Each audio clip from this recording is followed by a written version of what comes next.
Dear student, स्वागत है आपके अपने यूट्यूब चैनल विद्या की बरसात में। आज इस वीडियो में हम लोग द्विघात समीकरण को हल करना सीखेंगे। इसके लिए क्लास 10 में 3 विधियां सीखना है। पहली विधि गुणनखंड विधि, दूसरा पूर्ण वर्ग बनाने की विधि और तीसरा द्विघात सूत्र द्वारा। तो आज इस वीडियो में हम लोग गुणनखंड विधि द्वारा द्विघात समीकरण को हल करना सीखेंगे। गुणनखंड करना आप पिछले क्लास में सीख चुके हैं। इसमें हम लोग मध्य पद को तोड़कर गुणनखंड कर रहे हैं, क्योंकि इसका जो रूप है ax² + bx + c = 0 है। यहाँ ए की जगह पर 1 है, बी की जगह पर -5 है और सी की जगह पर 6 है। हम सबसे पहले ए और सी को गुणा कर देते हैं, जिससे क्या होता है कि 6 मिलता है। 1 और 6 को गुणा करने पर 6 मिला। अब 6 को इस तरह से तोड़ दें कि बीच वाला पद प्राप्त हो जाए, यानी कि हमको 6 को 3 2 में तोड़े हैं, तो x² - 3x - 2x + 6 = 0। ये इस प्रकार से इसको तोड़ दिया गया। अब इन दोनों में से हम लोग x कॉमन ले लिए। x² और -3x दोनों में आप देख सकते हैं कि दोनों से हम x को बाहर कर सकते हैं। बाहर कर लिए। x² में से x को बाहर किया गया तो अंदर में x बचा। 3x -3x में से x को बाहर किया तो -3 बचा। फिर इधर आप देख सकते हैं इन दोनों में से हम लोग -2 कॉमन लिए तो यहाँ x बचा, और -2 कॉमन लेंगे 6 में से तो -3 बचेगा। कॉमन लेने का अर्थ होता है भाग करना, मतलब +6 को हम -2 से भाग करेंगे तो -3 प्राप्त होगा। अब आप देख सकते हैं माइनस के इस तरफ और माइनस के उस तरफ x - 3 दोनों तरफ मौजूद हैं। हम अब x - 3 को कॉमन ले लिए, तो इस तरफ माइनस की तरफ इस तरफ सिर्फ बचा x और उस तरफ बचा सिर्फ -2, मतलब इस तरफ बचा सिर्फ 2, माइनस के इस तरफ और उस तरफ के पदों में से हम लोग ले लिए आराम से। x - 3 को कॉमन ले लिए, तो इसके प्रकार से हमें इसका गुणनखंड हो गया प्राप्त। अब हम जानते हैं कि अगर दो चीज़ों को गुणा करने पर 0 प्राप्त होता है तो या तो पहला 0 होगा या दूसरा 0 होगा। पहली संख्या को अगर हम 0 करते हैं तो इससे x = 3 प्राप्त होता है।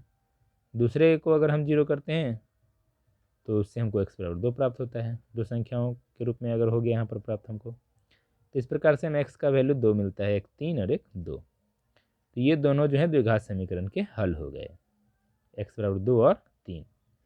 किसी एक को आप अल्फा, किसी एक को भी आप बीटा मान सकते हैं। इस प्रकार हम दूसरा एग्जाम्पल लेते हैं। इसमें भी आप देख सकते हैं a और c यानी 3 और -5 को गुणा करने पर -15 प्राप्त होता है। अब आप देखें -15 से हमको 2 लाना है। -15 को इस तरह से तोड़ना है दो पूर्णांकों में कि हमको 2 प्राप्त हो जाना चाहिए। तो हम जाहिर सी बात है कि 5 और 3 में तोड़ देंगे तो 2 प्राप्त हो जाएगा। यहाँ ध्यान देने योग्य बात है कि 3 और -5 को जब हम तोड़ते हैं तो -15 प्राप्त होता है।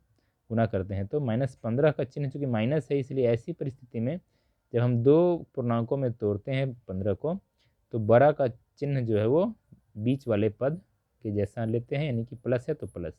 देख सकते हैं 3 और 5 में 5 बड़ा है, उसका चिन्ह पी के जैसा यानी कि प्लस हो गया, और जो दूसरा है छोटा उसका विपरीत होता है, मतलब कि इसका चिन्ह हो गया माइनस।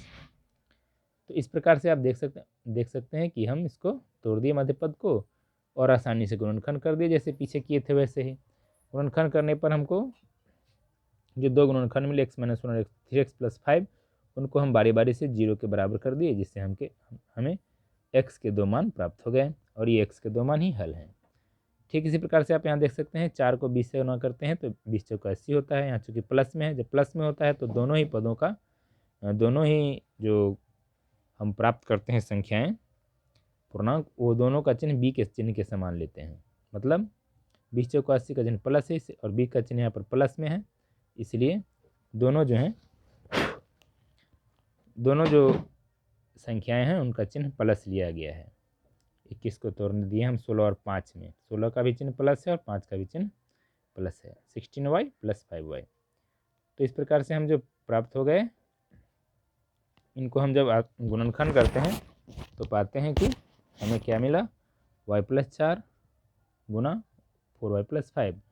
दोनों को बारी बारी से 0 के इक्वल करने पर हमें y के 2 मान प्राप्त होते हैं, जो इस द्विघात समीकरण के हल हैं। इस प्रकार से आप गुणनखंड विधि द्वारा द्विघात समीकरणों को हल करना सीख चुके हैं। उम्मीद है आपको वीडियो पसंद आई होगी। मिलते हैं फिर नेक्स्ट वीडियो में।